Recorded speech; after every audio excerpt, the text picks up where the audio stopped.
Hello, everyone, and welcome to the second panel in this Weekend with Good Friends. Um, my name is Stephen Wall, and I am hosting the panel. Apologize, I need to get my info up here. Hey, oh no, I'm hearing myself. Uh-oh. We hear you too. You sound great to Okay, us. so that's yeah. I can't talk over myself though. That's going to be a little weird.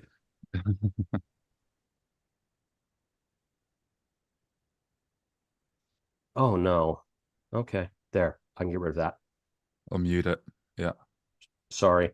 I'm very new to this. I apologize. But yeah, so that's given me the opportunity to grab the info that I needed, though. So this is a world of horror moving beyond the West.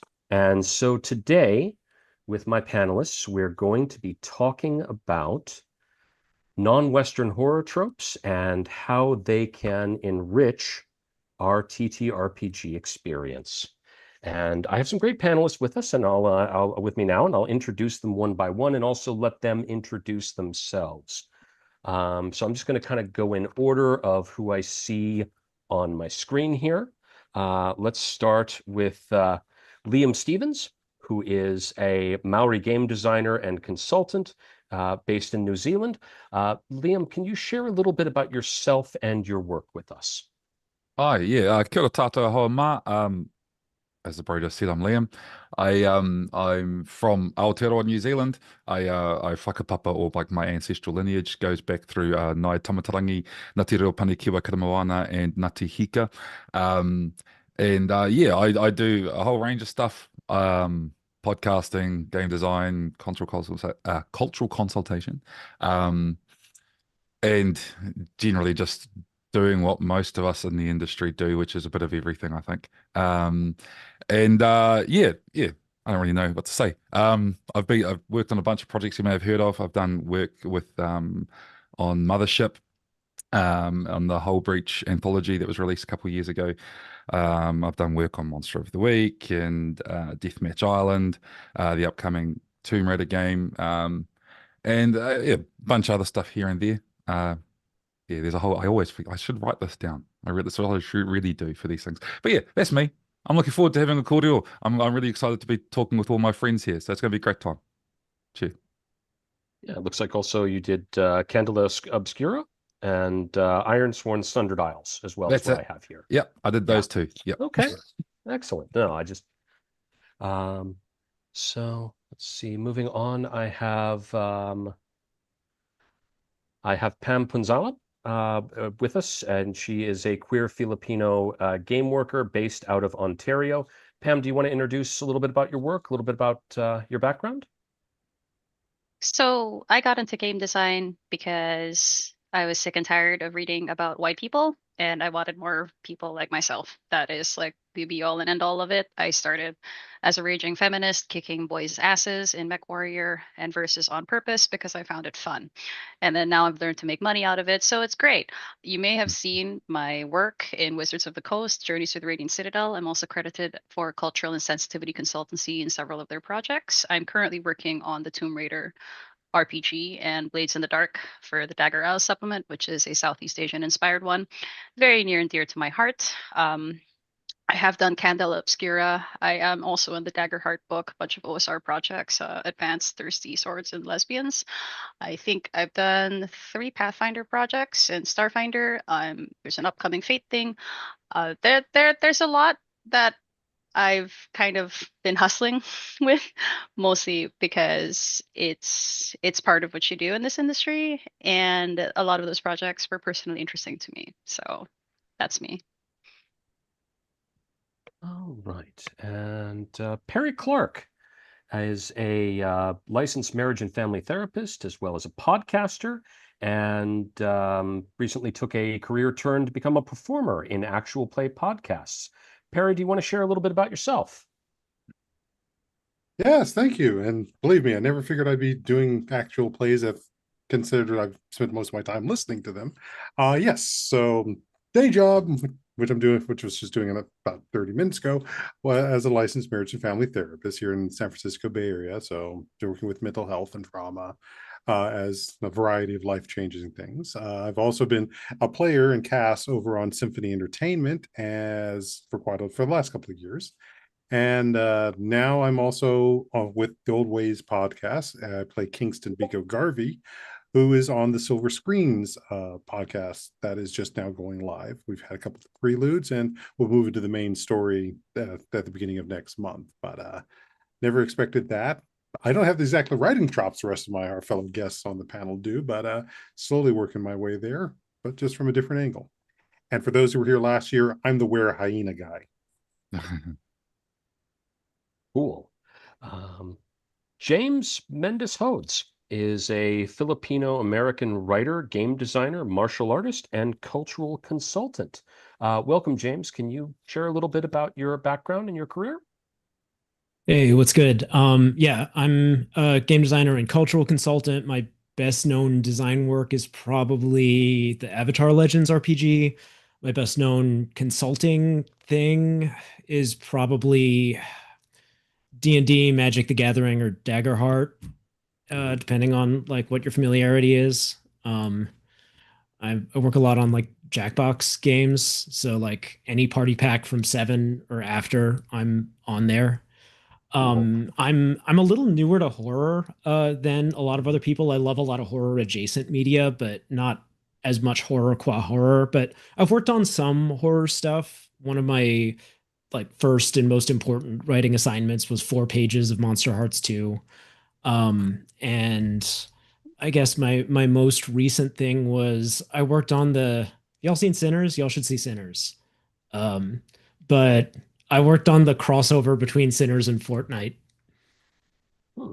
That was a thing. That's real. Wow. It's not up anymore, Okay. but you can watch Michael B. Jordan playing himself in Fortnite. So I consulted on some of the Hoodoo related content. I'm gonna have to ask my kid about that. It also says here you were involved in Eat the Reich. Yeah, that's horror. There you go. Yeah, I was the Yeah, cultural consultant on Eat the Reich, and cool. I wrote a lot of stuff on how to be terrible without being evil. Okay. Important thing to know. Yeah. And finally, Brandon O'Brien is a poet, science fiction writer, and game designer from Trinidad and Tobago. Um, Brandon, I please introduce yourself to the audience here. I had the privilege of meeting you at Necronomicon, but yeah, um, share a little bit about your work and your background, please. Hi, everybody. I'm Brandon O'Brien, a poet, writer, and game designer from Trinidad and Tobago. I have done a lot of writing. I'm the author of the poetry collection "Can You Sign My Tentacle," which is the winner of the 2022 Elgin Award, which is perhaps the closest thing to horror for horror's sake that I have written, but most of it is almost entirely dedicated to making fun of Lovecraft. I have written tie-in fiction work for Magic the Gathering and Pathfinder and Starfinder. I've written some game content for games like Wanderhome, the Tomb Raider RPG, and a bunch of others that suddenly totally escaped my brain.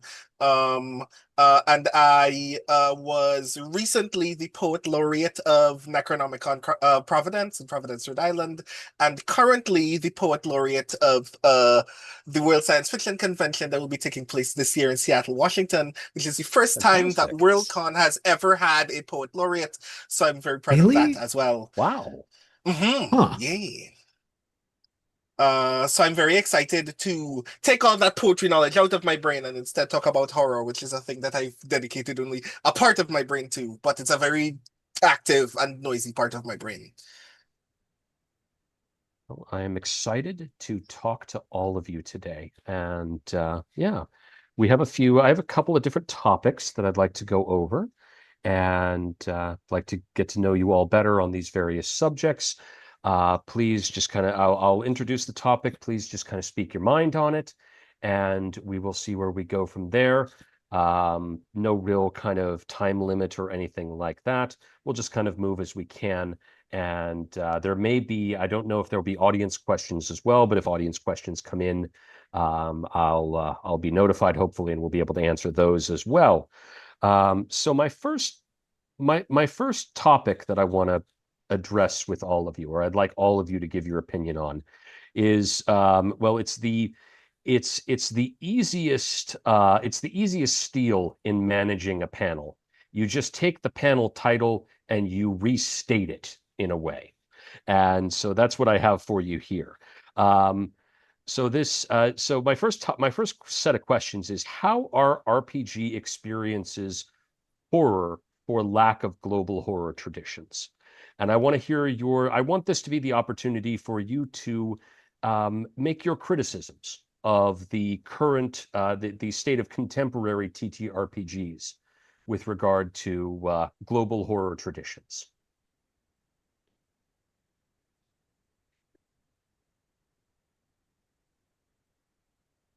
I know So that I think, Pam started. Oh, go ahead. Sorry. uh, yeah, I'll Yeah, so jump in, I was please. thinking about this yesterday when you first told us about these questions, and that got me thinking back to the first RPGs that I played, which were in the World of Darkness, Mhm. that kind of like punk horror kind of aesthetic. And there was a pattern that I always noticed in those games where there's this totally reasonable impulse that we have to create these organized and coherent mythologies where things from all across the world, because even when you have just white people writing about Europe, there's always curiosity about other parts of the world and things that they want to bring in, um, to create these organized mythologies where everything from across the world fits into these categories. And so stuff that we might casually refer to in conversation as a vampire, that's a monster from another part of the world, like a Leyak or a Jiangshi or a Sukuyon, um, gets fit into pigeonholed as a vampire in this game. And it means that a lot of the original details of the folklore about these scary creatures gets sort of ironed over and changed to fit into the model of this fundamentally European idea of a vampire. Mhm. And I get it. Like, I totally understand why you might want to do that, but practically speaking, it means that like you end up having to tell people who made up a myth that they're wrong about the thing they made up, which is mean.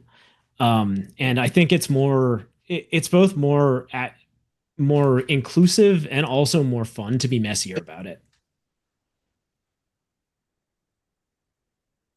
I think for me, one of the big issues that we are facing right now is that people have not moved past the simple idea that that which is unknown to them is immediately scary. And in a world like this, where most people are confronting the fact that there is very little that they do not know, and that usually what they do not know is the outsider, then everything becomes free game for horror, which is problematic, right? Mm.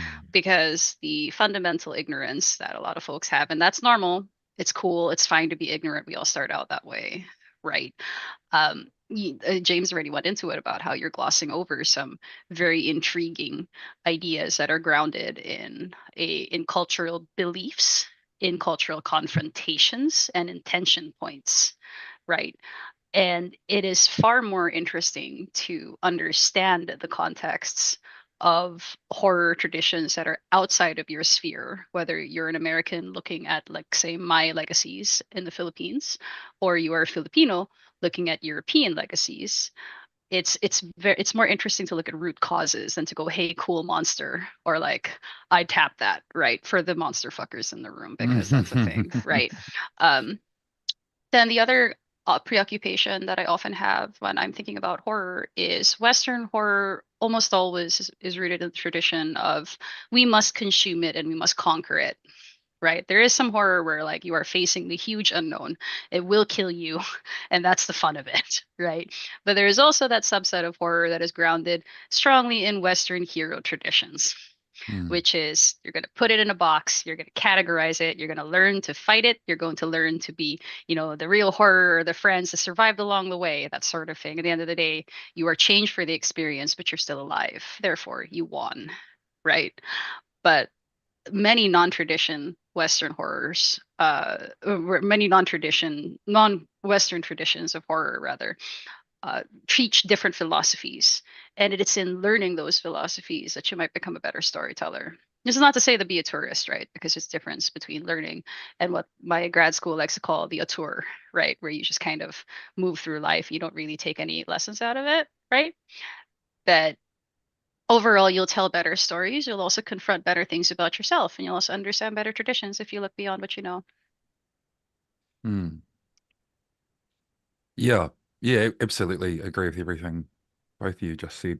It's interesting from like our perspective here in Māoridom because with with one or two exceptions, most of our supernatural beings and monsters are like one-offs. They are individuals. They're not categories. They're not a type of monster. They are a individual being that many of us believe that we have like a whakapapa to. So we see them almost as relatives. So when you see them get um, sort of watered down, then it becomes like a bit of a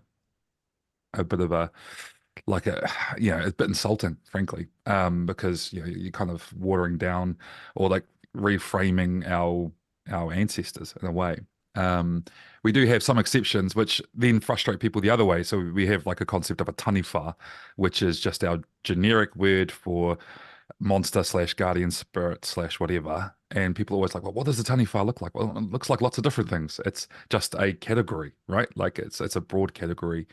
But again, it's not necessarily a bad thing because to piggyback on what Pam was just saying about Western traditions of horror being about sort of conquering or overcoming, like horror is adversity, and adversity exists to be defeated in Western sort of worldviews.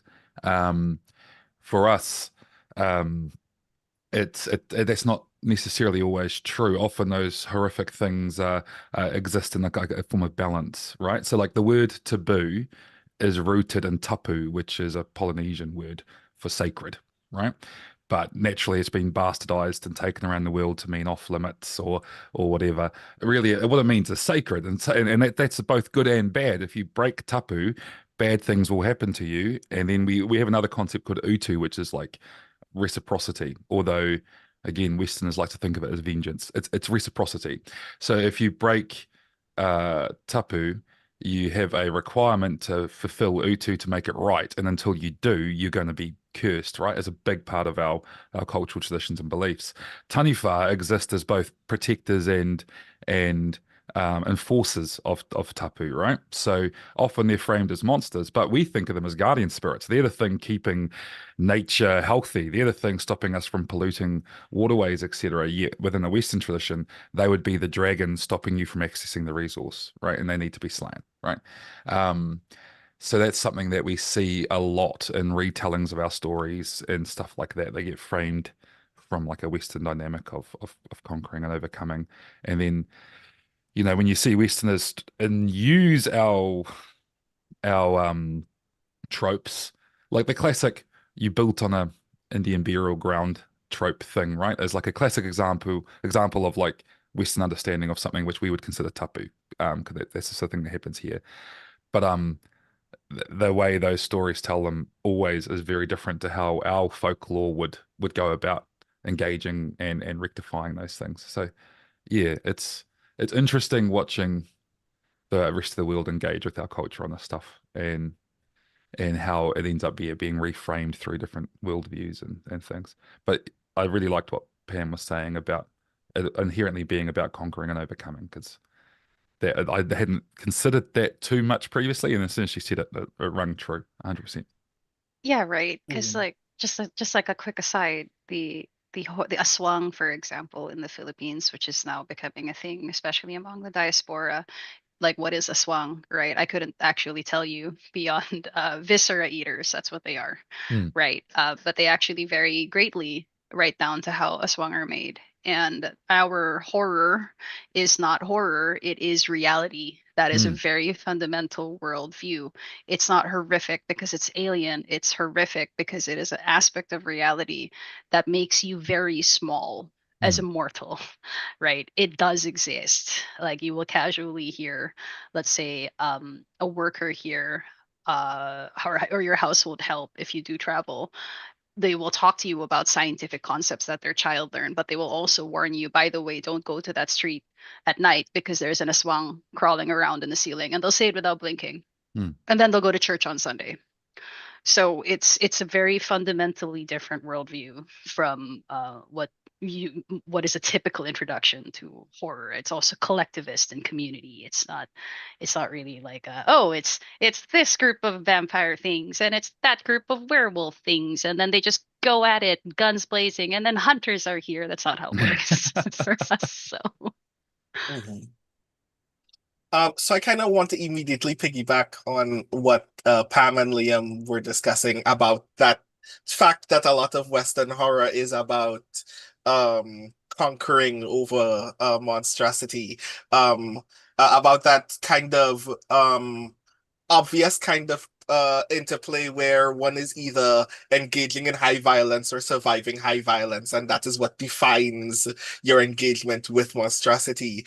And I think one of the ways that kind of feels limiting and insulting to me is that um in a lot of horror in a lot of folklore worldwide, there is the kind of innate observation that monstrosity exists in relationship to the balance between our world and whatever is the world beyond.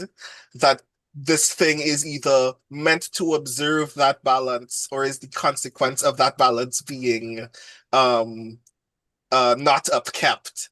And I think that the problem with the idea that, okay, there's a monster hunter in this, you are playing a monster hunter in this game, and your job is to find this monster and follow it back to its lair and kill it, is that there are very few interactions, not just in TTRPGs, but in most Western media, of characters who realize that monstrosity is taking place in a certain location and go, this is a symptom of another problem. We need to solve that problem because this monster is not my enemy, it is a symptom of that problem. And immediately taking some, because like I think a lot about the fact that, for instance, um there are these kinds of through lines, these kinds of gestalts in a lot of folklore around the world, that is ultimately we have a monster whose job it is to portray to our culture what it means when you disrespect the dignity of women, or when women mourn the loss of a child, or we have a symbol for why children should not go in this particular place because this particular place is unsafe. And the idea then that somebody's job is to come here and kill that thing also innately thematically means someone just robbed us of our ability to communicate a very obvious theme to our community because they thought that it was evil and not important for us to learn. And that's narratively problematic. It means that you just came and told us what our engagement with those themes mean instead of asking us, well, we could give you the tools to navigate this problem without disrespecting most of all the monster who is here to serve a purpose.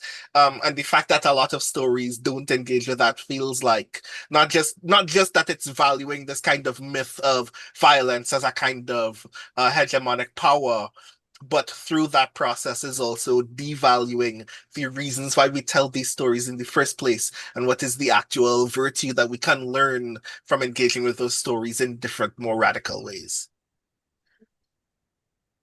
So piggyback off of everything that everyone has said, the area I would take it slightly differently is also in the standpoint of, from the standpoint of therapy, is that aspect of a personal responsibility and accountability.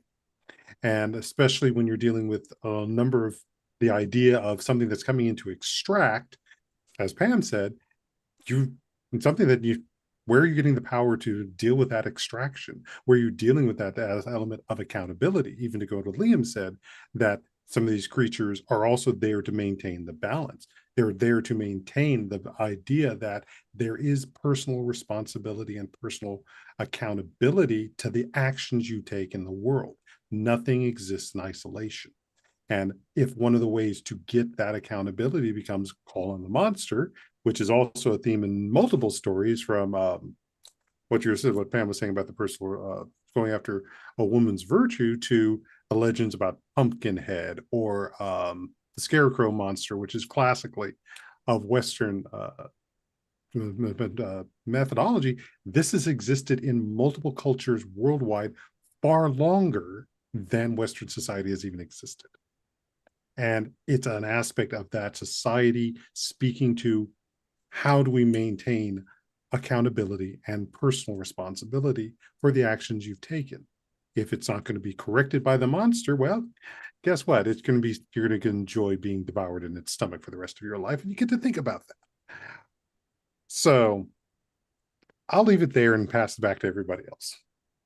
That's interesting, Well, if right? you Like, wouldn't so, mind, I'd like. you go, bro. Oh, You I'm go. sorry. I just wanted to throw in maybe a couple of kind of probing questions here, as each of you have kind of talked a little bit. Would you all mind if I went to Pam with something real quick? I'm just kind of curious about this. Since we've all kind of everybody agreed, they kind of piggybacked on what Pam was saying.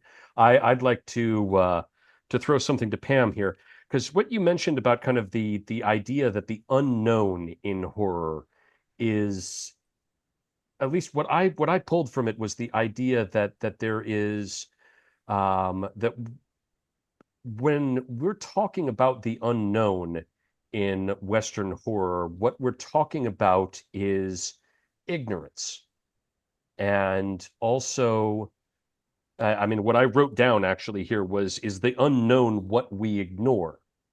Meaning not just ignorance from lack of knowing, but ignorance from intentionally not knowing or intentionally looking away. The best example I can just come up with off the top of my head: unhoused people are frightening because we don't like looking at them. People who are mentally ill are frightening because we don't like looking at them. Would you speak a little bit more to that kind of? Have I got that right? What you were saying, Pam, about the unknown and ignorance, and could you speak a little bit more to that? Lovecraft himself is already a great example of that. Mhm, Right. Because a lot of people focus on, ooh, tentacles, scary, right? Ooh, mhm, Thulu, gonna eat the world. You forget about the fact that he wrote about how yellow people were bad and black people are scary, and the ocean frightens him. He mhm, was a raving racist, and that is one mhm. of the major issues that a lot of Lovecraftian fans must confront. Yes, the man is dead, Yes. right? There were some pretty interesting ideas that he had, but the thing is, a broken clock can be right twice in their Yeah. lives, correct? Anyone could have come up with that. Lovecraft just happened to be the lucky schmuck that got Mhm, there first. I mean, let's be entirely blunt about how creative ideas are formed, right? Every human being, I believe at least, has the potential to be amazing, and it is just a matter of timing and a lot of other intriguing factors, sometimes political, that create heroes and create literary legends versus anyone else who could have come up with the idea. So Lovecraft is a great example of how you turn something that you refuse to learn into something horrific, and you can create all these pretty metaphors around it, but at the core, that was what he was doing. Right, which is again why Mm, it's very important for storytellers to understand the root and context of what they are touching. And another concept I want to introduce is that there is such a thing as the untranslatable. The untranslatable is something that belongs to a community, and that community gets to decide whether that is something you can touch and what it is something you cannot. A lot of indigenous American cultures, for example, have creatures that they do not like being used in classic TV or other horror media. Like the Wendigo, I believe, is one untouchable thing. It is a huge hot button topic because people keep beating the Wendigo horse when they should not. That is a sacred, untranslatable thing that you mm, should not be touching. Right. And yet people have created so many horror stories out of it. But what's the root there? It's because you don't understand it. And then mhm, sometimes it is easier to fetishize what you don't understand. because there's a very thin line between being scared of something and fetishizing it in order to own it, right? Because that's also where you get the whole stream of gothic horror, dwelling in Mm. feelings, emotions, the visceral sensations of fear, and how it might actually turn some people on, or looking at your Mm. dark sides, right? So that's what I mean by outsiding, like the outsider in ignorance and strange concepts, and how, in an effort to own them and to consume them, especially through horror, you end up fetishizing them, you end up disrespecting them, and not understanding the world philosophy behind them, or as Brandon went into, the lessons that a community are supposed to learn through it. One popular thing that I could also mention is again, I talked about the aswang, the viscera eaters, very classic. And that is the reason why we have a practice in many areas of the Philippines called bantay. Bantay, literally to guard or wait, because you are trying to keep the body from getting eaten by aswang, because aswang love viscera, dead or alive. What was the lesson behind that? There were people who were grave robbers in the community. There could also be people who perform necrophilia, desecrating the body. So were aswang real? Who knows, right? But that was one of the bases behind bantay, to keep the body sacred in its last moments before you perform the final rituals of goodbye. Mm. So, where would you even learn that if you just focused on the scary viscera eater? Because there's also the philosophy that the viscera is actually the seat of the soul in many indigenous Philippine cultures. Very different from some Western traditions where it's the heart or it's the brain. But you wouldn't know that if you didn't look into it. I think as well, like Mhm. you were talking about the Wendigo, right? And it's obvious the reason why the Wendigo became popular in Western cultures as a go-to monster was because they were projecting their own anxieties and fears around wilderness travel and cannibalism onto it, right? And it ceased being about the Wendigo at all. The Wendigo just became a vessel for them to put their own fears into. Because during the last couple of hundred years, as Western cultures were moving, cannibalism was a huge sort of, to use the word I was railing on earlier, taboo in those cultures. And if you look at any writings about the Wendigo, that's always the thing that Western horror interpretations of it focus on, is that it's an embodiment representation of cannibalism, and survival in harsh environments. So immediately it becomes like the Donner Party, etc., all embodied in a monster. Whereas that's not at all, to my understanding, what it means to that particular culture. Sorry if you can hear a bunch of noise behind me. My dog is trying to force his way into the room, much like a monster himself. Um, but Well, yeah, that's okay. He can have 4 minutes too. he'll use them all. If you give him an inch, he'll Um, take a mile. if okay, so there was a topic that Pam brought up that I know that Perry brought up earlier, the idea of fetishization of non-Western cultures. I definitely want to come back to that, and I think in our third topic, I'm gonna kind of lean on Perry for that a little bit. But if we can, I'd like to switch to kind of the second topic here, because I think, especially where we're starting to talk about horror tropes a little bit, specific things, I think this is a good time to maybe start talking about um, something that, if everyone could give, I mean, obviously there are these untranslatable things, these things that really probably don't belong in role-playing games. But if everybody could give a brief account of a non-Western trope that they enjoy, or a trope that they find works well, a horror trope or a trope that works well with horror, something that at this point in kind of as opposed to criticisms, I'd like you to highlight your own work. I'd like you to highlight the your favorites that have inspired you. Think along those lines a little bit, and I'll also maybe take this as an opportunity to talk a little bit about how you feel that non-Western horror is distinct from Western horror.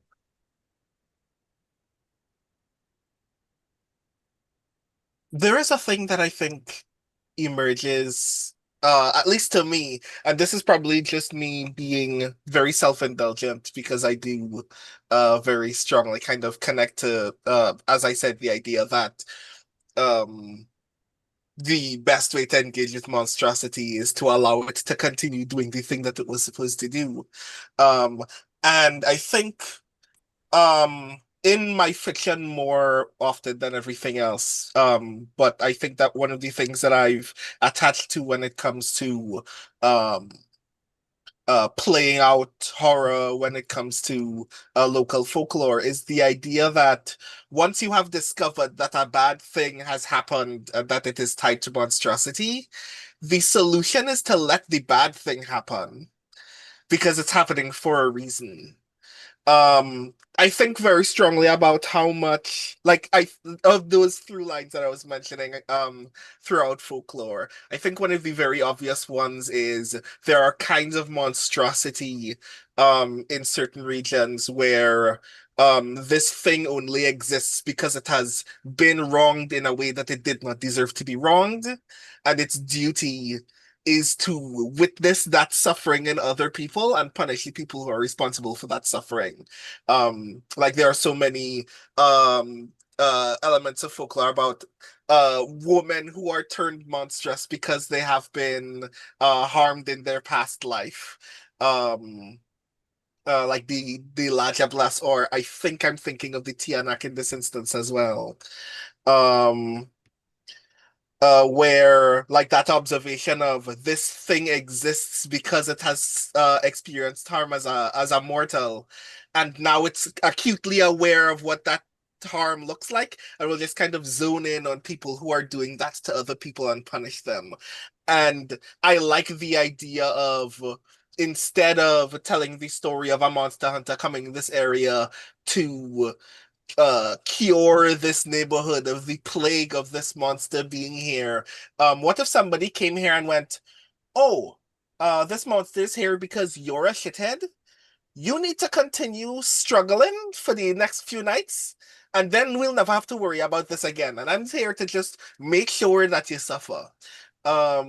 Would be far more fun to me. The idea of a community going, "You are here because you need to experience this reckoning, and our job is to ensure that the reckoning happens because you deserve it." Because the story that we're here to tell is not the story of why this monstrosity is bad or wrong, but why your reckoning is important.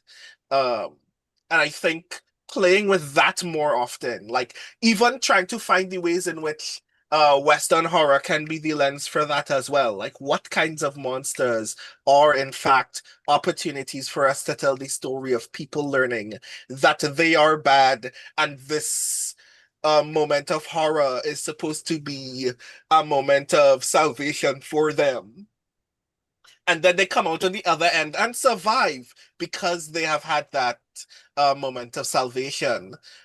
Strikes me as far cooler than just sweating in the middle of the night trying to figure out whether you've been severely wounded or not. Because then we get the theme and the threat at the exact same time. I want to This piggyback is on the. that if I can. Oh, go right ahead. You go right ahead, Liam. I agree with everything Braden just said, and I think because role play gives an opportunity. This is something I've spoken about on other panels and things in the past. Role play gives an opportunity to actually explore different worldviews, right?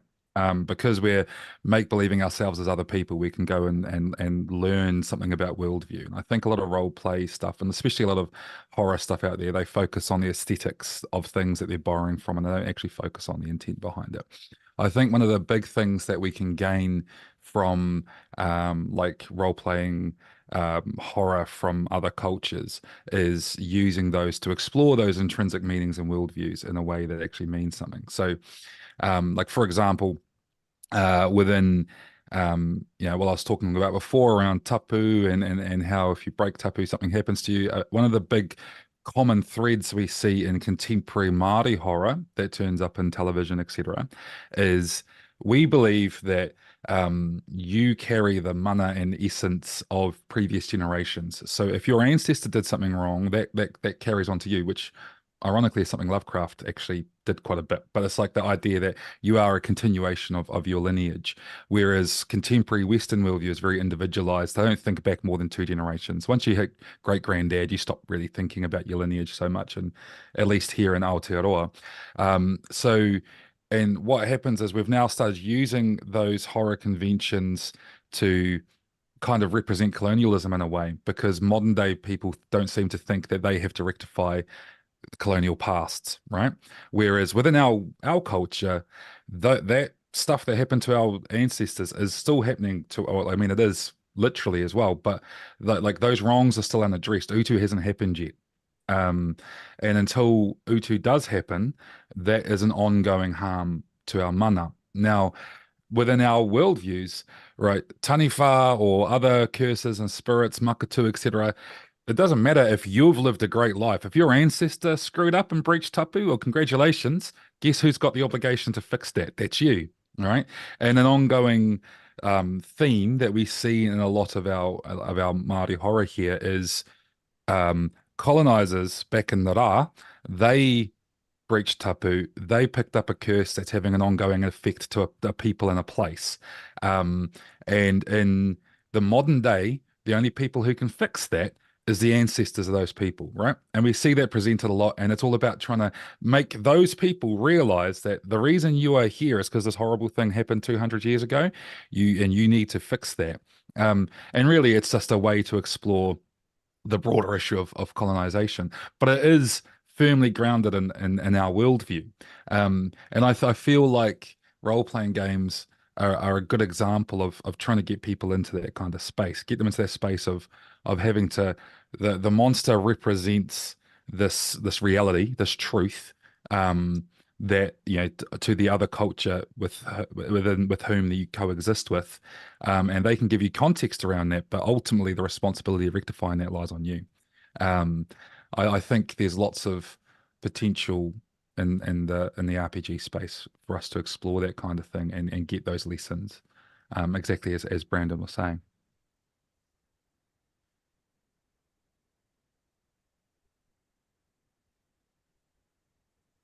So I think I'll it just mention one comes thing. back Oh, to the sorry. Go ahead. no, I think it comes back again what I was saying earlier about the idea of the accountability narrative, which exists in all cultures. It's just which ones are getting actually supported versus vilified. Again, if we look at even any fairy tale, which is still a folklore, there's usually something horrific that happens into it, as opposed to the sanitized version, which we now say is supposed to be safer for kids to learn a lesson from. But what lesson are they learning, which is not accountability? And if we're going to go to the experience of talking about a gaming experience, and Logan, next one of these, I will find one for you to be on. But Logan Bose was running a game at Big Bad Con, I think it was 2023, which involved I'm going to use the W monster in respect to their culture, which was a major theme, even if it was man-made. But the choices, and in talking with him about what we experienced in the game, what he had seen, everyone had either gone to violence, sold somebody else off to resolve the thing, all of which were much more Western ideas of approaching it. The game that I was in was the first and only game where we actually worked on healing the situation. As he puts it, it was never designed for a therapist to be sitting in it. But we took an entirely different approach, which resulted in healing the culture as well as characters staying behind to help the culture and become part of it. And so that's that accountability. And that one's one of those games that lives very much in the aspect of where we've used culture, we've used horror, but we've also done that resolution, which, again, as a therapist, is one of the biggest things we're looking for. But sometimes that resolution does mean you're going to have to do some work.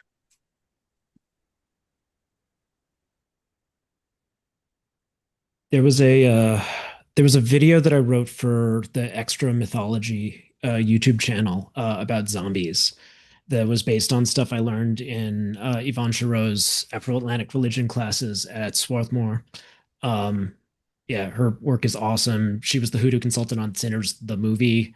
Perry has interviewed her. She's everything I am, I owe to her. So the story tells it's the story of a man who became a zombie, and it's told in three different ways from three different perspectives.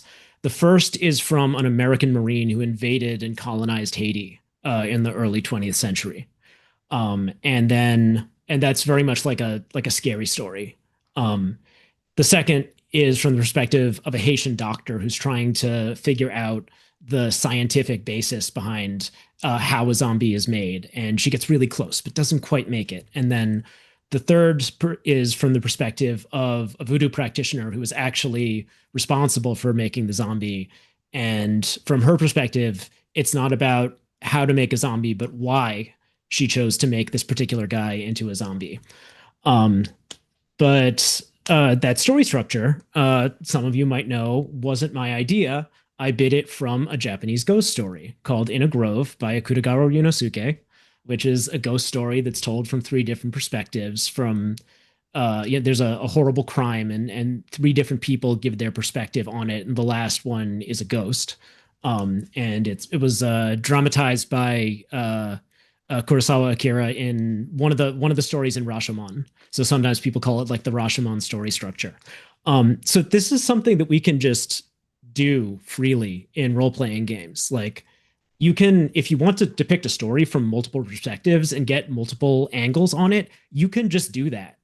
You can tell the same story again with a twist each time. And I would love to see that structure used, like going back and forth in time and changing perspective to show more angles on the same thing.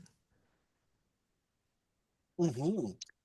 When So you say that, and it immediately like triggered another revelation for me about how Western uh imagery of horror is framed. And it's always the idea that you are playing one of two kinds of people.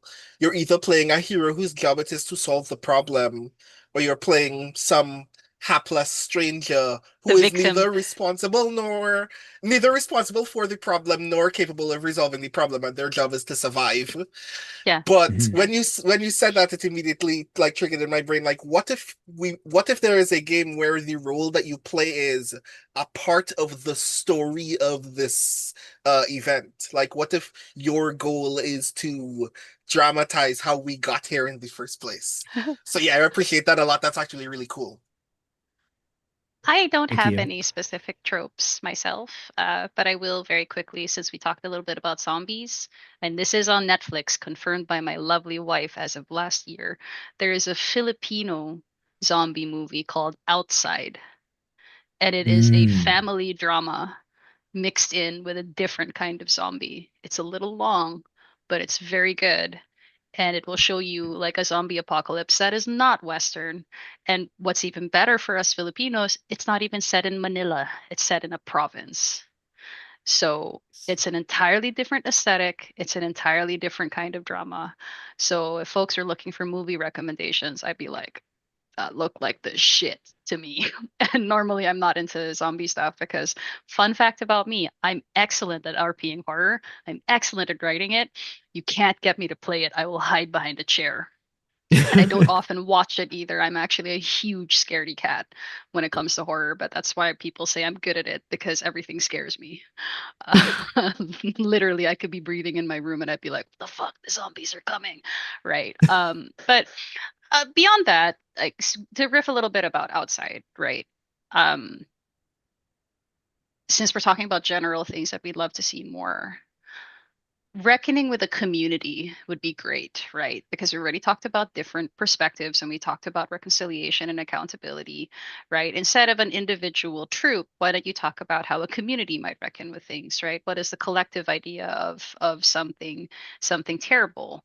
Or something that just is. And you are all not heroes here. You're all just little guys. That thing will eat you. Mhm. So now you're gonna have to figure out why. And as Brandon likes to say, like, well, you were a shithead, so you get to suffer, right? That would be very, very intriguing because many non-American traditions really do deal in a collectivist or community idea of confronting anything, whether it's something emotional or whether it's something horrific or it's something glorious. It's not just about the individual. In some ways the individual isn't important in as much as the group that they are part of and the network of debts or emotions or relationships or ties that they have to one another. Those are fascinating. And we could definitely do that in games. You don't even have to use my culture or someone else's culture to do it. Like, look at yourself. Like, how would your tiny, if you grew up, for example, or if you're in like a suburban area like I am in Ontario, like, how would Burlington deal with a zombie apocalypse? Like, a tiny town outside of Toronto, right? Not even 100,000 people. What's going to happen there? Right. Oh, I did have one interesting game that I'd want to give people if anybody wants to design it, because I haven't figured out how. Um, what happens if you did have a friend who turned into a zombie in a dinner party and you were all marginalized people in America, so calling the cops is not an option because they will literally shoot all of you. But you have to move that zombie out before it bites somebody during a dinner party with all of your friends. That is a culturally specific thing to marginalized communities in Canada or America. You can't call the cops. Can't trust them. Right? Great game idea. I don't know how I'm gonna do Yeah. it. So if the rest of you do, hit me up because I'd love to see how you're gonna design it. Cookout Gothic. Oh God. Oh, I'm so ready to be a player in that. Yeah. Same. The other movie recommendation I'll just jump in with real quick. It's remind everything people have said has reminded me of this. There's an article by a folklorist named Jacqueline Fulmer.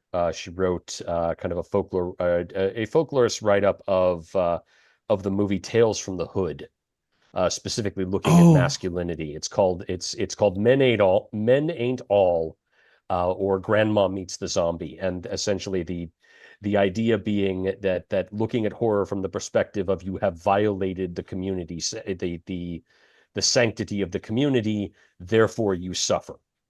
That is where horror comes from, as opposed from some sort of outside force or something needing to be conquered. While I have you all distracted here for a moment, if I could wave another probing question in front of all of you. Um, is there any advice you would give a person who identifies as a Westerner, um, who is trying to tell a story using non-Western tropes? I think that is a barrier for a lot of folks kind of jumping into another culture's sandbox. And kind of, is there any just even just simple advice that you could provide, whether it's a do or it's a don't or it's a try or something like that, that just something that you could maybe offer um, a person who's maybe out in that audience sitting watching this thinking, I'd really like to do something like this. Two things kind of immediately come to mind. Whenever somebody asks this question about TTRPGs, I'm always reminded of the big stumbling block that is, I am not in control of what every possible table will ever do about this. I could give this feedback to 1,000 game designers or 1,000 GMs, and 999 of those games will probably never take them and do things that if I were sitting at this table, I'd be totally appalled by. But in the event that somebody in good faith does want to take the advice, and I think the two things that immediately come to mind first is in the process of prepping that game, either as a game designer writing it for other people to play, or as the GM running that game for your table, default to asking a lot of questions. Be prepared to go to members of that community that you know or academics that you can trust and ask them, hey, just teach me the thing like I'm in a 101 class. So I have as many details as possible to put in this thing. And then when that happens, the second, and what is actually to me more important than the first, is in play, default to encouraging your players to ask questions of NPCs as well.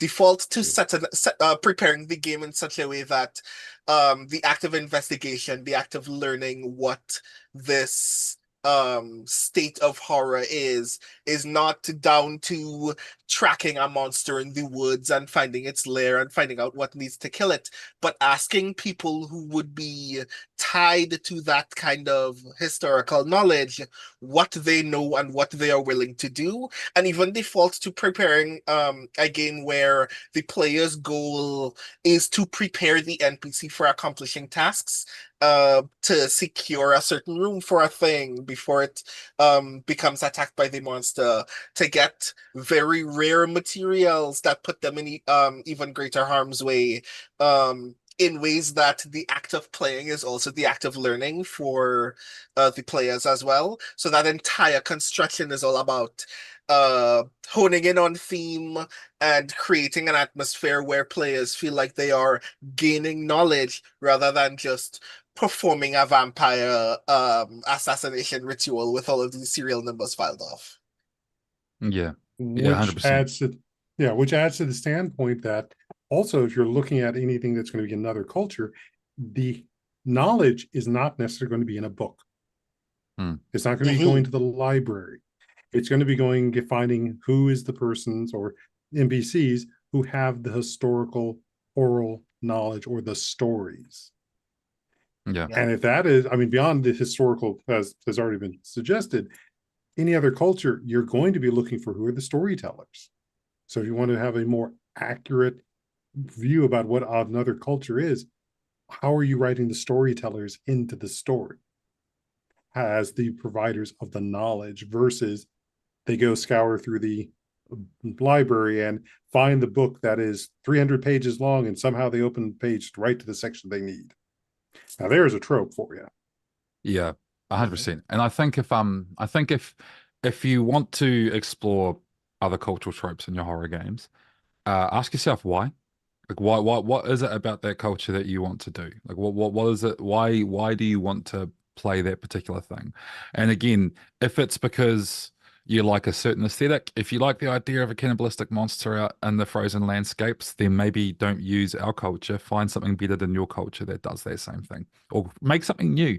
Do everything Pam was just saying about like how would your society, your community react to that? If the reason that you want to engage with the other culture is because there is something about that culture's like actual worldview or thoughts on the topic that you want to explore or their experience, find examples from people who are within that culture who have created things for you to enjoy and experience, because they would have put thought into how to represent that. Or as Brandon was saying, find people from those cultures and work with them, ask lots of questions. I would really encourage anyone who's doing anything like that, push past the aesthetic. Don't just take our aesthetic and put it over your horror conventions. Ask yourself, why are those things exist within our culture? What lessons are they trying to teach? What was the actual facade or like thought behind why that monster is a monster? What are they trying to do and achieve, and what do they represent? And then go out of your way to actually explore that theme that the monster is representative of. Don't just tell a vampire story with, you know, this other culture's analogy of a vampire to you, because you're going to get that wrong. But really kind of dig into that and make sure that you represent the cultures well. And one big don't, and this is something which I've seen done like whenever I see people on Reddit talking about using other cultures and stuff, and I say this as someone who fucking Lovecraft actually wrote his cult, like in Call of Cthulhu, my culture worshipped Cthulhu, right? Yeah. Like, Yeah. so like, Yes. and I could tell you right Correct. now, like as someone who has some semblance of like I have some beliefs around our traditional worldviews and stuff like that. Tangaroa is not Cthulhu. It's not the same thing. And my ancestors would not be dumb enough to believe that. Trust me, right? So don't do the whole bait and switch and going, oh, the Taniwha all along was amigo or whatever, right? Like don't Yeah. do that. That's Please that's don't. insulting, Yeah. right? Like Mm-hmm. and that's belittling. And then at the end of the day, you're just actually recreating the racist tropes that the formative fiction, you know, did as well. Where, you know, of course, you know, this idea that, well, you know, of course we'd be fooled into worshipping this thing, or we worshipped these elder gods because we were in some sort of way of trying to sustain our existence. That's not. That's actually insulting. So don't do that. Do not do that. That's my biggest Okay. advice. I'm so glad that Liam talked about ask yourself why, because I was trying to think of many polite ways of saying that and I could not figure it out. Like, I'm just going to be completely blunt about, like, I need all of you to soul search why you want that specific trope that, quite frankly, does not belong to you. And and if it's my culture, I'm very flattered that you're interested in it. But at the end of the day, it is not your toolbox, right? Also, I'm not your auntie and I can't stop you, but you asked me the questions, so I'm going to tell you what I want you to do anyway, right? Soul search why that's interesting, because all stories can actually be interesting. One thing that I've heard from a lot of people who go through the cycle, I guess, of being a little defensive about why they want to appropriate something, because that's kind of what ends up happening. They want to appropriate something. They're insistent that their culture is not interesting. You have all of the tools in the world to make it interesting. So why is it that my culture is interesting, but your culture is not? And because you want to fill a imaginary void from your uninteresting culture, you want to get my interesting culture. That's called fetishization, and that's not cool. So I need all of you to soul search. Where is this perceived smallness coming from?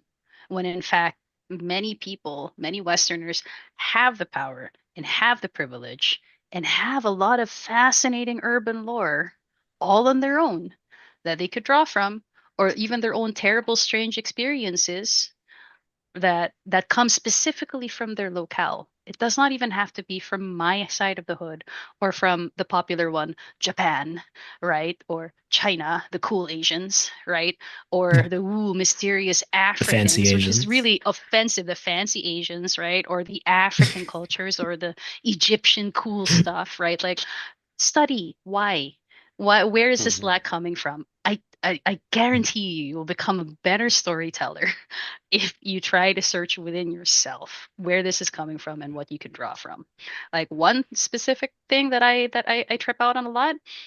I grew up mostly in Manila. Manila is very, very noisy.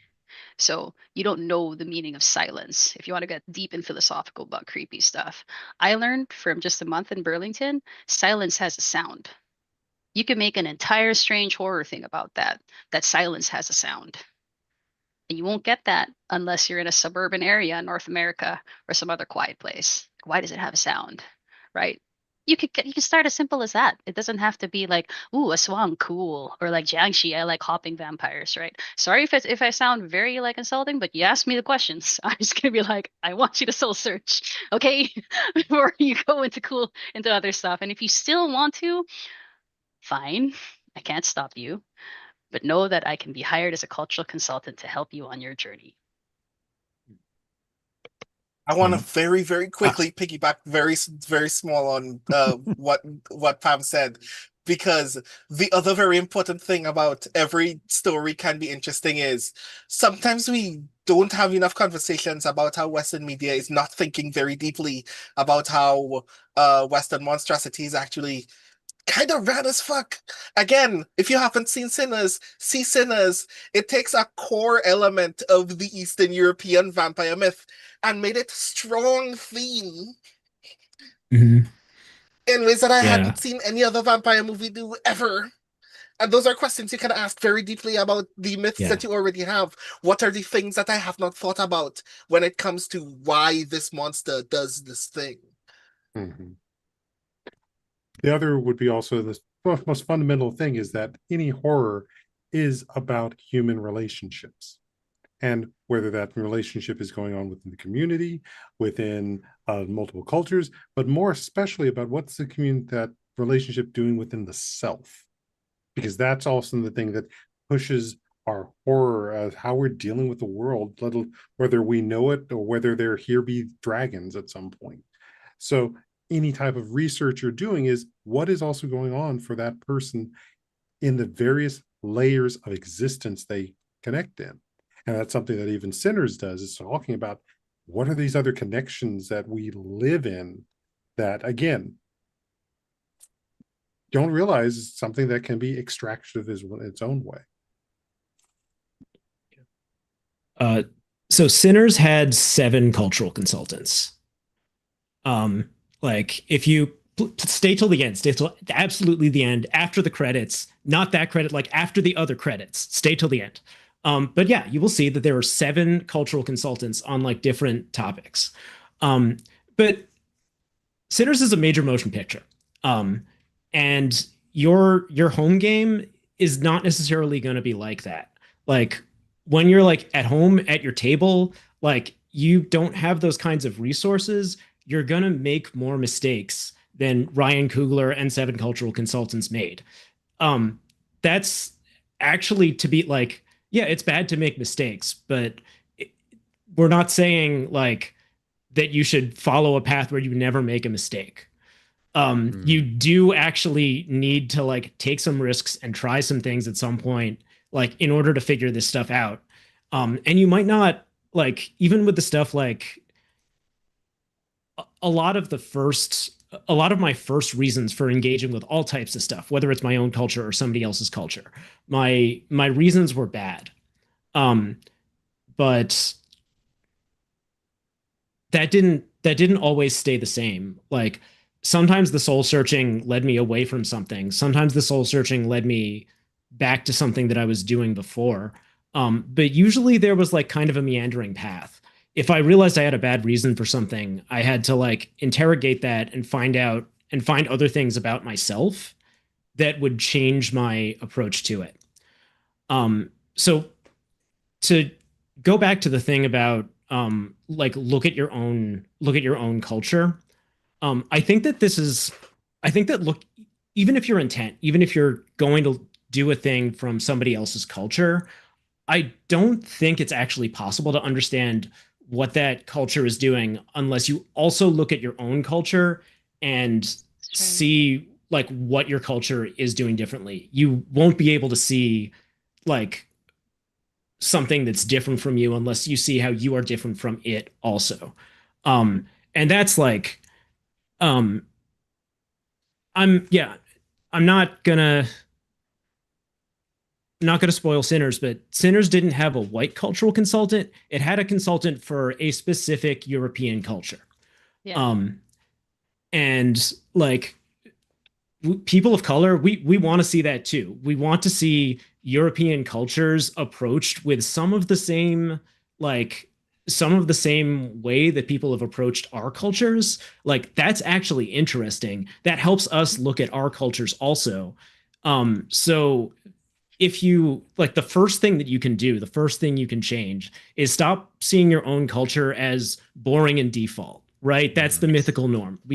You can get out of that. Like also see what's interesting about yourself so that you can see what's interesting about other people. I'd like to actually use that to transition to our final topic, if that's okay, because I think it fits. And I'm going to just say, I mean, I live in Newfoundland, but I grew up in Los Angeles. And one thing is that cultures are not monolithic entities.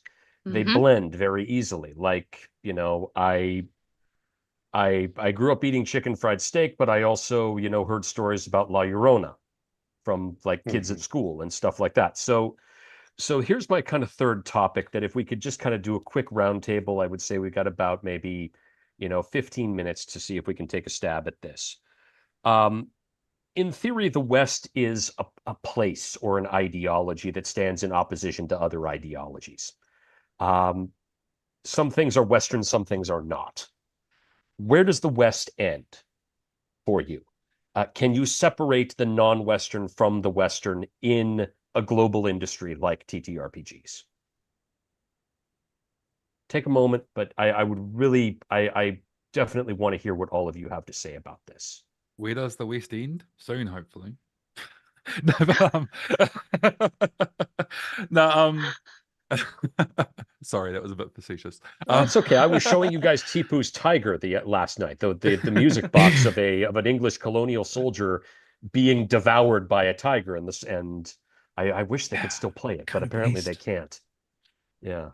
For me, it's Um, for me, worldview is a big part of it, right? Like really explore, like again, to go back to what James was just saying about cultural norms and stuff. There's so much things that we consider normal, or default, or even like natural that aren't, that are grounded in cultural sort of norms and worldviews. So I do think, when we're thinking about culture and overlap and stuff like that, I know I keep banging on about worldview, but it's true. Like the work that I've done recently in Tomb Raider is all about trying to show people a different approach to like really basic concepts that you can think of completely differently, and I think that's a big thing.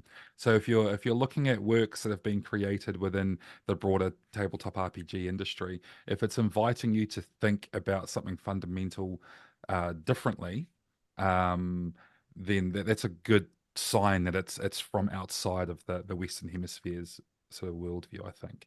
But as you say, there's always going to be overlap, and also remember that a lot of us who come from other cultures, we exist in a reality now where our culture has this blanket of the West over top of it, and our perspectives and things in the world are inherently blended with that as well, often. And that, like, just talking to your brown mate about how to represent his culture doesn't mean you're going to get an accurate representation of their culture. You'll get their experience of it, which is filtered through the lens of colonization, etc. So it's always messy. It's because cultures are living things. They change. If cultures aren't changing, they're not alive, and if they're not alive, then that's worrying if you're talking to people who claim to be from that culture, right? So it's They're zombies. yeah, yeah. So I'm not really answering your question very well, but like these are No, my I my, think you my are. immediate thoughts that pop up. No, those are absolutely those are important details. I really appreciate. And again, the idea that you express worldview, I mean, that Mm, tells me that it's difficult to separate one of these mm, things from the other. I mean, especially now. Well, I think that if we all acknowledge that we should stop saying global south and start acknowledging that the global north is actually the minority here, that would yeah. be a great shift in worldview because people keep saying stuff like global south, but America and Europe are very tiny facets of a much larger globe, right? Another intriguing shift that I encourage people to recognize is that uh, the West can end more definitively, and we can all be better for it in tabletop if we stop feeling entitled to tables that are not our own, and Mm, if we stop presuming that every game has to be catered to a Western audience because it doesn't have to be. Like I get that a lot, like the anxiety from my peers of, but it's not going to sell well in America. So the question that I tend to ask designers is, who are you writing for, really? Because there will be compromise and sacrifice depending on what you answer. Who are you really writing for? Because if you truly want a genuine, let's say, Filipino game, then you need to stop listening to what the Americans will understand because you're going to have to do some. The polite way would be, emotional labor of saying it, right? But what I like to say is that you're going to have to hold their hand because they will ask for a lot of babying mm, because the words are too hard. One of the most offensive things I heard from a playtester of Dagger Isles was that the words and the languages that we were using were actually made up because the guy could not be asked to check that they were actually from my language.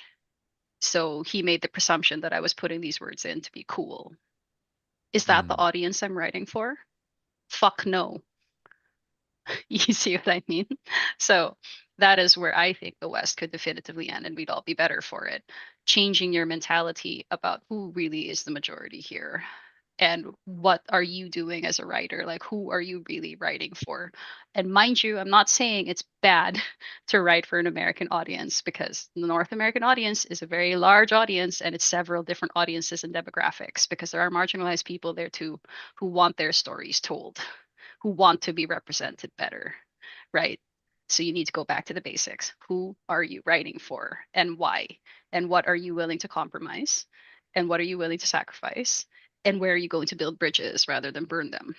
Because in that way, if we all recognize that we can all have different tables, all existing together, which is a huge battle cry of hashtag RPGC, instead Mm. of being the one big kumbaya family in tabletop, if you split that and we start respecting differences, right? Everyone would have much more enriched tables. You've just reminded me of Taika Waititi gave a speech last year, the year before, where he was talking about diversity in cinema, and he spoke about that Hollywood's idea of diversity is your friend group has one of every color and every sexuality and every shape, and the reality is that's not what our communities tend to look like. The diversity we want is people of certain backgrounds telling their stories for their people, right? And having a broad range of that as opposed to everything filtered through like a white Western lens. So he used Succession as an example, isn't a diverse show, but it's better for it because we didn't, if the family in Succession was this hodgepodge of different cultures, it wouldn't hit. We want rich white assholes is what we want, right? Atlanta isn't a diverse show. It's by black people for black people, right? Reservation Dogs isn't a diverse show. It's made by Indigenous Americans for Indigenous Americans. But that doesn't mean the rest of us can't enjoy these things. They are accessible to all of us, but they weren't making an effort to try and be hyper inclusive and be everything. They were making an effort to be specific and focused. And I think what Pam's saying there is it's true for tabletop RPGs too. Seek out stuff that's written by people outside of those cultures who we're writing their truth, and we're being really honest about it. And if you can tap into that and get something out of it, ka pai. If you look at it and you don't get it, that's fine. It's not for you. Ka pai. All good. Find something else. We don't need to make it this whole big thing where we're all, as Pam eloquently put it, a big kumbaya circle, because that's not reality. I mean, look at the media right now. The world will tell you that is not reality. So I think celebrate. We should be better at celebrating our differences as opposed to focusing so much on our similarities, if that makes sense.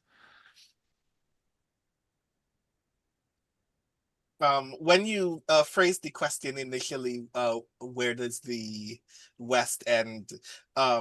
The image that immediately came into my head was, which drop of water is the last drop of water of the Caribbean Sea before it becomes the Atlantic Ocean?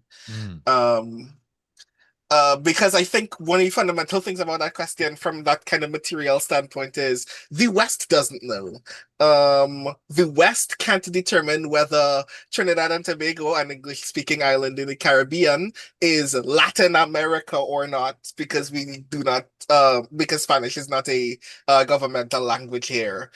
But when I turn on my TV, when I turn on my cable box, all of my non-network channels are Latin American channels. So if I want to watch anime, suddenly I need to learn Spanish.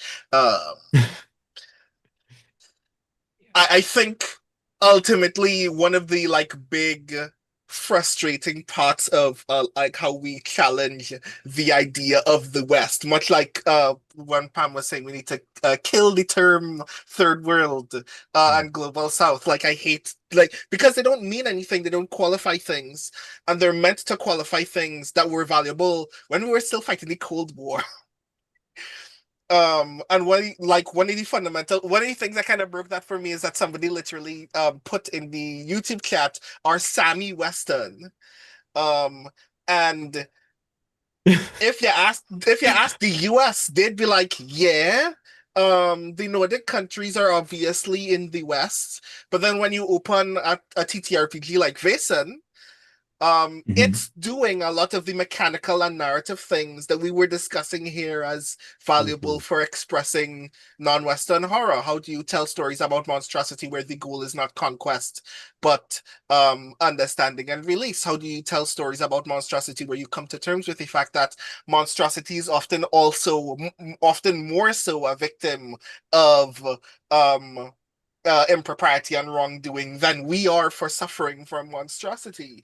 I think that everybody, I say this as somebody who's waiting for an opportunity to play Vaesen. I think everybody should read Vaesen.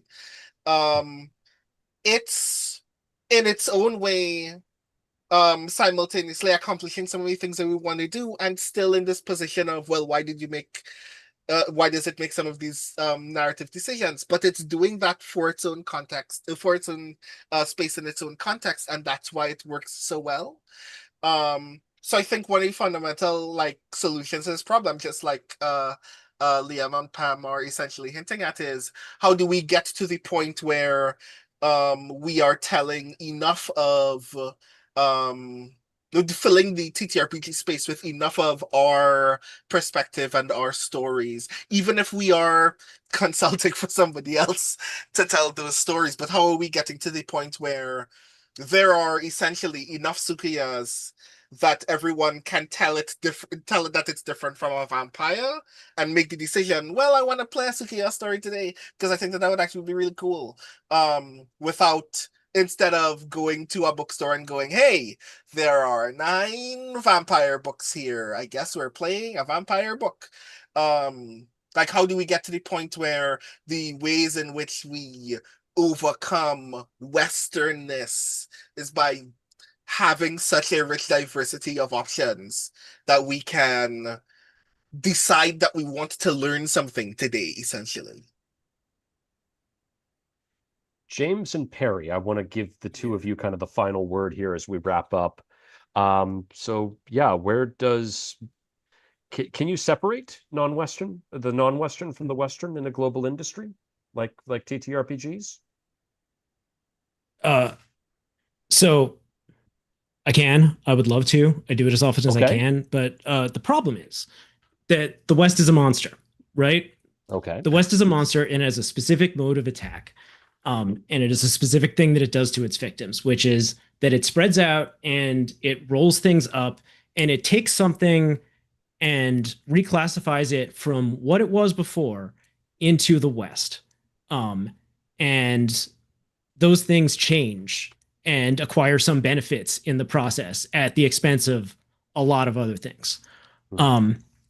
So you have to we can't just fight the West because it has more nukes and money.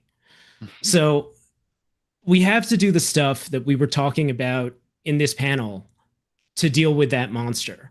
We have to look at how it did that to all our cultures, how Irish and Italian people and Turkish people sometimes became Westerners. Like we have to look at the process by which those things happened and the way that some of these things happen in opposition to other people, how these identities often developed because of fear of Black Americans, because of fear of a global South, right? You have to look at the process. You have to look back. You have to look at how the West did the thing it did, how the West made itself. So next time the West has you in its clutches because you're at work or the company said you had to make a thing for American audiences and you got to make rent. Within that context, like underneath the monster's claw, if you look closely enough at it, you'll find a way maybe to show a different perspectives on the thing that the West wants you to do. And again, Sinners, great example. Everyone go see it. It's a really Western, really American story. And it's not what you would expect from those descriptors. And I think that you can do that too. You can beat the monster too, even when you think it's got you. That is a very hopeful message. And a hard Perry, act to do you have follow. something to therapeutically kind of take us out on this one? Do you have some therapy for us to wrap us up? Maybe some mental homework that we can all do?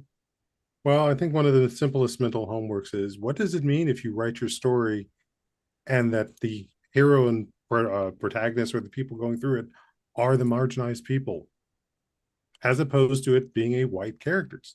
So just a couple of games that I am trying to eventually finish. None of the characters that are the central pre-gen characters I created for it are white. Mm-hmm. So what does it mean to play to their stories, their situations?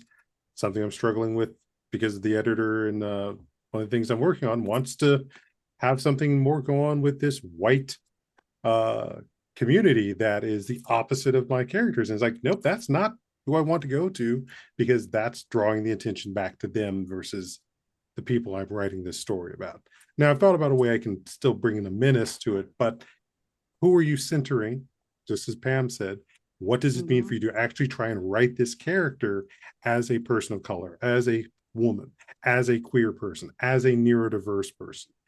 Practice that, because that's actually the practice of empathy. And empathy is not just sadness, it's empathy is also anger, empathy is also fear, empathy is also happiness. What does it mean for you to want to see your character happy, not just afraid, but happy? And then you find the horror to that. So there's an aspect of mental work. I just also want to add, because like Mendes already pointed out, like, please, like, make your mistakes. I'm not gonna come after you with a cudgel if you fuck up my culture. I promise you. Maybe I'll get a little upset, but we're both gonna walk away from that conversation alive and capable of going back to our beds, and it's all gonna be good. Okay? Make your mistakes. We don't want you to die or stop. We want you to get better. Yes. Yeah. Exactly. The worst that we can do is a blue sky thread, and even that is still critique. And I on and It's not actual murder. Yeah, it's gonna be critique. It's not gonna be actual murder. You know, the white fragility is part of the monster, folks. Yeah. Right? Yep. It's not my job to hold your hand through your white fragility here. Also, another quick caveat: when I say West, I specifically mean America, the system of America. I learned very interesting insight from a friend who I will not name because I don't even think he wants people to know that he said this, but he had a very interesting insight about how America works. America is the only culture in the world that concerns itself with everybody else. And that comes out in its fiction, in its military movements, and how it deals with people. No other culture does that. It's always about them, you know, yourself first, and then you talk to the other guy. But America's the only one that feels entitled to be concerned with everybody else. It always has to be protector of the world, for example, or the global standard, etc., etc. Literally no other culture does that. Do some soul searching about that too when you do your stories. Why? So I'll add one other that on the psychological standpoint of that. If you really want to start understanding what Pam's talking about, I would recommend reading Dr. Ramani's It Didn't Start With You, or It's Not You, which is a book on dealing with narcissism, borderline personalities. So, and there's a few others who write about that, but that entitlement, that fragile ego, there's psychological basis behind it. Harry, where can people find you if they want to look you up and look up your work?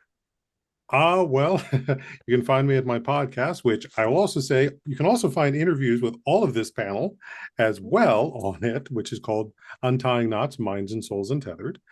Otherwise, there's my private practice, which is Untying Knots, Minds and Souls and Untangle and Grow. This is what I get for using similar names. Untangle and Grow Counseling in the San Francisco Bay. I'm also, as I said, a character on the Old Ways podcast, which is the Silver Screens. Otherwise, you can find me on multiple items over on Symphony Entertainment. We've had a number of games there, and just also started this week on Apocalyptic Unlimited. We are playing a game that I created, which was called Reunions of Threads, which is a Expanse game using the Savage World system, exploring the ancestral bonds in the Expanse universe. Cool. James, where can people look you up? I'm jamesmendeshodes.com on the internet. I am Lula Vampiro on Blue Sky. I have lots and lots of projects coming out soon. Like check out Blades in the Dark Deep Cuts. Lots of good Dagger Isles content on there. I'm about to announce a game like end of this month, next month. There's not a lot of white people in it. I promise you're allowed to play as the people of color. We want you to play to get and play the game. Just saying that now. So look out for that. Yeah, I'll see you on the internet. And Pam, where do we find you? So I am the Dovetailer on Instagram, where you'll probably just see sporadic photos of my face or my cats because I barely post. But I'm a lot more noisy on Blue Sky. That's also the Dovetailer. Okay. Don't bother with Twitter. I stopped posting there. Yeah, so the Dagger Isles supplement is in the works right now, so that's a thing. Navathem's End, So which I good. published with my partner. Oh yeah, thank you. I've read Navathem's it. End It's good. Yes, I get the Hode's approval. Tomb Raider is also a thing. I don't have I don't have a lot of personal projects that I'm doing, and a lot of my current stuff has already been released. So you might just see my name in several stuff, and maybe I'll remember to post it. Um, but if you play the critically acclaimed FF14 MMORPG, that is likely where you will find me these days. Like I'm on Discord, sure. I'm on Blue Sky, maybe, but reliably, you should probably play that game to find me because I don't like my current reality and I would rather be there. Okay, so I'm on Crystal. You can probably DM me and ask, like, where is your server? And I will likely respond to you. So, Cool. Brandon, how about you? Where do we find you these Hi days? everybody. You can find me almost everywhere on the internet that is not Twitter. At the Rising Tides. That's TITHES. I have a website that is also my newsletter at brandonobrien.xyz. I write columns for Rascal.news. I have a column on Rascal.news called To Do and Die. So if you want to hear what I describe to my editors as my 4 a.m. I cannot sleep and I'm thinking about TTRPG's thoughts, please experience that column. I just finished writing for an RPG called Grey Shade, which will be coming out sometime later this year. It should be ready by Gen Con. If you want to find me live in the world, Seattle Worldcon is a thing, and I promise you that it will be rad. So if We'll you see you want to there. hear me have my poetry thoughts instead of my TTRPG thoughts, I will have lots of poetry thoughts at Seattle Worldcon. And yeah, I think that's everything that immediately comes to mind. I forgot one thing that I'm a part of that was already announced. Heart, Ways and Means under Rowan Rook and Deckard. I am writing Delve Encounters and Bounty Board stuff. So you will see some of my weirder writing in there. I'm very proud of it. So Cool. And Liam, where do we find you? Yeah. I've mostly retreated off social media. I'm still technically on all of them except for Twitter, but I've mostly retreated. So I think the easiest place to sort of track me down is to go to my horribly outdated website, toatabletop.com. I'll get around to updating at one point once I overcome this ADHD thing. Toa Tabletop is toatabletop.com. And there's links there to my community Discord and stuff like that. And I have the Toa Tabletop podcast as well. You have I a read. Patreon, right? I have a Patreon. Plug your Yep. Patreon. I have Oh, a yeah. Patreon, which is patreon.com/Toa Tabletop. Everything's Toa Tabletop. You search Toa Tabletop, I am it. I am it. I'm mostly the place I'm most active is on Discord. Got a really cool server if you want to come be a part of that. Hi to Mike. Obviously, I'm also on the Good Friends of Jackson Elias Discord and stuff at the moment. So you'll see me on there as lower Liam Toa Tabletop. And otherwise, yeah, biggest piece of upcoming work that I'm hyped about is Tomb Raider. At risk of sounding arrogant, it's the best work I've ever done. And I'm looking forward to everyone seeing it and being involved in it. And it will give you a chance to explore some different worldviews and see some different stuff and have a good time. And Cannot it wait to raid the British Museum. yeah, and it could absolutely be played as a horror story if you wanted it to. I think because it's got some pretty terrifying stuff in it. So yeah, I keep an eye out for that. But yeah, otherwise, just yeah, come find me on Discord. We have a cordial. Brilliant. Well, I have been Stephen Wall. You can find me at delapormedia.com or Delapore Media at Blue Sky. This has been my wonderful panel for a discussion of non-Western horror tropes. Brandon, Liam, Pam, James, Perry, thank you so much for sharing with us your insights. I really appreciate it. There were some amazing ideas that I wrote notes. I'm just going to say I wrote notes, and thank you so much for taking part today. With that, I think we have used up our time. Probably everybody could use a break right now before the next game gets started or whatever it is you're doing with your evening. Take care and